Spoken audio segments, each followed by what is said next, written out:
Alright guys, it looks like it's finally time to answer one of the biggest questions ever asked by anime fans, by superhero fans all over the world, and by some of you who checked out my channel in the past.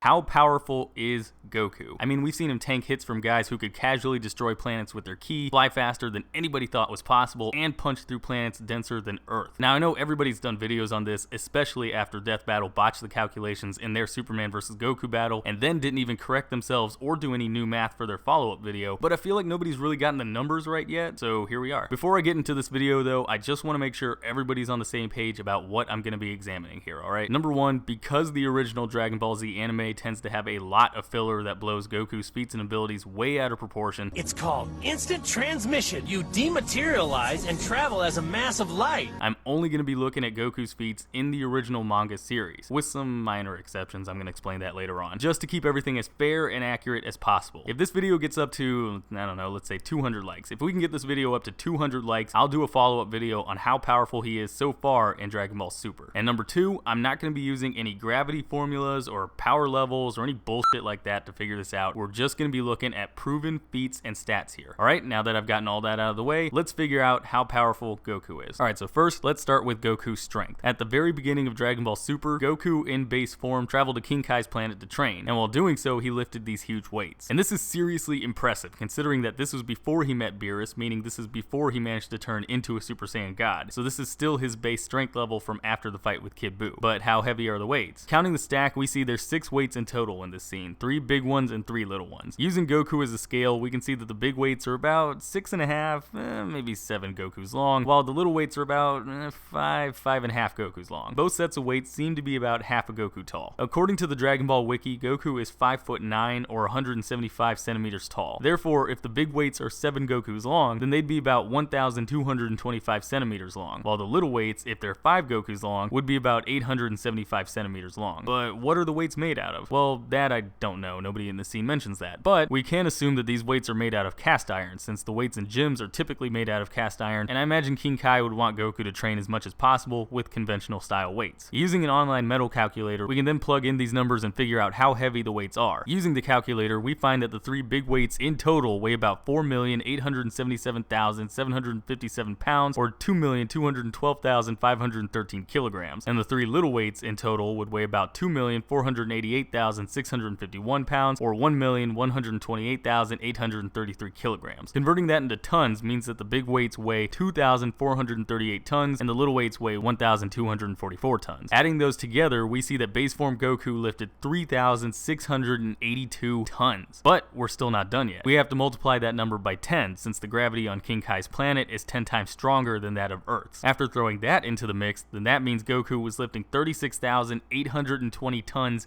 in base form. Now we can add in our Super Saiyan multipliers to figure out how strong Goku is by the time he reaches Super Saiyan 3. Doing so gives us the following numbers: 1,841,000 tons for Super Saiyan 1, 3,682,000 tons for Super Saiyan 2, and 14,728,000 tons for Super Saiyan 3. Holy shit, that is awesome. A lot better than that stupid 160,000 ton limit Death Battle tried giving him, am I right? Now let's move on to Goku Speed. Back when Goku was on Namek, we see him travel almost instantaneously from some healing pods to where Frieza was beating the hell out of Vegeta. And that's crazy because according to the back of Volume 10, those 2 locations were on opposite sides of the planet. But how fast would Goku have to go to get there so fast? Well, in order to find that out, we need to know a couple things, like how big planet Namek is. Now, even though we don't know exactly how big the planet is, we can assume it's as big as Earth. Both King Cold and Dodoria refer to Earth and Namek as small planets, and since Bulma, Krillin, and Gohan, people who hadn't trained in any advanced levels of gravity, aren't bothered by walking around on the planet's surface, that would mean the gravity on Namek is similar to, if not exactly like, Earth's. So if we assume Namek and Earth are the same size, we can find Goku's travel speed by using the formula for velocity, v equals d over t, where v equals velocity, d equals the distance traveled, and t equals the time it took to travel that distance. For d, since Goku traveled from one end of the planet to the other, we can use half the circumference of Earth as our measurement. Just a quick side note, some of you might have seen other people use the diameter to calculate this speed feat, but you can't use that, alright? Just forget about it. Using the diameter would mean that Goku traveled through Namek to get to the other side of the planet, instead of just traveling on the surface, and that doesn't really make a whole lot of sense. Anyways, the circumference of Earth is 24,901 miles, or 40,075 kilometers, and half of that is 12,450.5 miles, or 20,037.5 kilometers. Assuming Goku managed to travel that distance in exactly 1 second, which I'd say is very likely considering it took him almost no time to get there and Frieza hadn't even punched Vegeta yet, that means Goku traveled 12,450.5 miles a second, or 20,037.5 kilometers a second. Converting that to miles an hour and kilometers an hour means that Goku was traveling at a whopping 44,821,800 miles per hour, or 72,135,000 kilometers per hour in base form. Now, if we add the Super Saiyan multipliers, we see that he can fly at 3,606,750,000 kilometers an hour for Super Saiyan 1, 7,213,500,000 kilometers an hour for Super Saiyan 2, and 28,854,000,000 kilometers an hour for Super Saiyan 3. Alright, now let's look at Goku's durability. Now, I gotta admit, this one was a little bit tricky to find since I had to sift through a lot of claims in order to find the actual proven blows he took throughout Dragon Ball Z, but I did find that Goku, bare minimum, has been shown tanking planet-busting attacks. Remember, while using the Kaio-Ken, he fought a bloodlusted Vegeta to a standstill during the Saiyan Saga, who claimed that he could destroy the Earth with a charged-up Gallic gun. And then there's the time he fought Frieza, a character who could casually destroy planets from even before Dragon Ball started. Granted, we never actually see Frieza physically hit a planet and destroy it, but we do see him casually kick away a planet-busting attack from Vegeta before Goku shows up. And then there's the time he went toe-to-toe with two different forms of Majin Buu, Fat Buu, and Kid Buu, both of whom are confirmed planet busters. So we're gonna have to go through some kind of crazy calculations or something to find out how tough base form Goku is, right? Nope, actually it's a lot simpler than that. Remember how I said earlier that Frieza casually kicked away a planet-busting attack, meaning he in that form is essentially a planet buster? Well, that's the form base form Goku went up against before he turned into a Super Saiyan, meaning base form Goku is definitely able to withstand planet-busting levels of power, which means his base form can handle, again bare minimum, 53 quadrillion megatons, since that's how much it takes to destroy the Earth. I would use calculations from any of the other planets busted by the villains he fought, like say Planet Vegeta, except we're never actually shown in the manga how big any of those planets are, so I can't calculate how much energy would be needed to destroy them. Adding in the Super Saiyan multipliers means that Goku is able to tank 2,650 quadrillion megatons in Super Saiyan 1, 5,300 quadrillion megatons in Super Saiyan 2, and 21,200 quadrillion megatons in Super Saiyan 3. And finally, let's throw in some ki projection, because why not? I haven't seen many other people try to figure that one out, and it's weird because Goku's done some pretty impressive stuff with his ki, like in Dragon Ball Super episode number 5, when we see Goku as a Super Saiyan 3 punch a hole clean through King Kai's planet using his Kamehameha. In order to figure out how impressive that is, we need to know how dense the planet is. Before we find that out though, we need to figure out how much mass the planet actually has, and we can do that by rearranging the formula for surface gravity, changing this into this, where m is the mass of the planet, r is the radius, and g equals the gravity of the planet. From this view, we can use King Kai's car, a 57 Chevy Bel Air, as a measurement to find the diameter of the planet, and in doing so, we find that the planet is about 8 Chevys in diameter. Considering that the car is 195.6 inches long, or about 5 meters, that would mean the diameter of the planet is about 40 meters, meaning the radius would be about 20 meters. Now, before we can plug our numbers into the formula, we need to make sure the radius is expressed as a multiple of Earth's radius. So we take our 20 meter radius, convert it into 0.02 kilometers, and then divide that by the radius of Earth, 6,371 kilometers, which gives us 0.00000313922. Now we plug our numbers into the formula and we get this. Doing the math shows us that the mass of King Kai's planet is 9.85 times 10 to the negative 11 that of Earth's mass. Now we need to multiply what we just found by Earth's mass in order to find the real mass of King Kai's planet. So multiplying the mass of Earth, 5.972 times 10 to the 24 kilograms, by 9.85 times 10 to the negative 11, tells us that King Kai's planet has a whopping mass of 588,242,000,000,000 kilograms. But we're not done yet. Now we need to calculate the volume of the planet, which we can do by using this formula. For this one, we can just use the normal 20 meter radius we found earlier. So plugging in the numbers, we get this, and doing the math shows us that King Kai's planet has a volume of 33,510.32 cubic meters. Now that we know the volume and the mass of the planet, we can plug both those values into the formula for density, P equals m over v, where P equals the density, m equals the mass, and v equals the volume. Plugging in our numbers, we get this, which in total means that King Kai's planet has a density of 17,554,054,989.6271 kilograms per cubic meter. Damn, but how tough is that? Well, let's compare it to, say, white dwarf star matter. According to Wikipedia, the average density of matter in a white dwarf must therefore be, very roughly, 1,000,000 times greater than the average density of the sun, or approximately 10 to the 6 grams per cubic centimeter. Converting that into kilograms per cubic meter tells us that the white dwarf matter would have an average average density of 10 to the 9 kilograms per cubic meter, meaning that King Kai's planet is 17 times stronger than some of the densest material in the universe. But we're still not done. Bear with me, guys, we're almost done here. Now that we know all that about King Kai's planet, we can plug those numbers into the formula for gravitational binding energy, or the minimum amount of energy you'd have to generate in order to destroy a planet. The formula for that is U equals 3gm squared over 5r, where g equals the gravitational constant, m equals the mass of the planet, and r equals the radius. Plugging in all the numbers we got before, we get this. Doing the math shows us that in order to destroy King Kai's planet, Goku's Kamehameha would have to be generating about 692 quadrillion 826 trillion 870 billion joules of energy. Meanwhile, the Tsar, the most destructive bomb ever created by man, yielded an estimated 240 quadrillion joules when it detonated, meaning Goku's Kamehameha generated over twice the power of the most powerful bomb ever made. Anyways, we can divide the Super Saiyan multipliers to find Goku's maximum output in each of his other forms, which means Goku in base form could output 1 quadrillion 732 trillion 67 billion 175 million joules of energy. Super Saiyan 1 could generate 86 quadrillion 603 trillion 358 billion 750 million joules of energy, and Super Saiyan 2 could output 173 quadrillion 206 trillion 717 billion 500 million joules of energy. Damn, that's insane. And keep in mind, everything I've shown you in this video is still technically lowballing Goku's manga feats. I mean, you could argue that Goku's able to withstand solar system busting levels of power if he's more powerful than Gohan was during the Cell Saga, or that he could fight in faster than light speeds considering the type of stuff these characters were able to do even back in the original Dragon Ball stories, or even that he technically was holding back while using that ultra destructive Kamehameha against Beerus, so it's likely that he can actually destroy even more than that. And on top of that, he's been getting even more powerful throughout Super. I mean, have you seen the Super Saiyan Blue Kaio-Ken? Seriously, let's get this video up to 200 likes. I really want to show you guys how strong Goku's god forms are. But for now, that's how powerful Manga Goku is. If you like this video, or if you agreed with any of my calculations, or even if you just want to see a follow-up for this video, then let me know in the comments below. Otherwise, I will see you all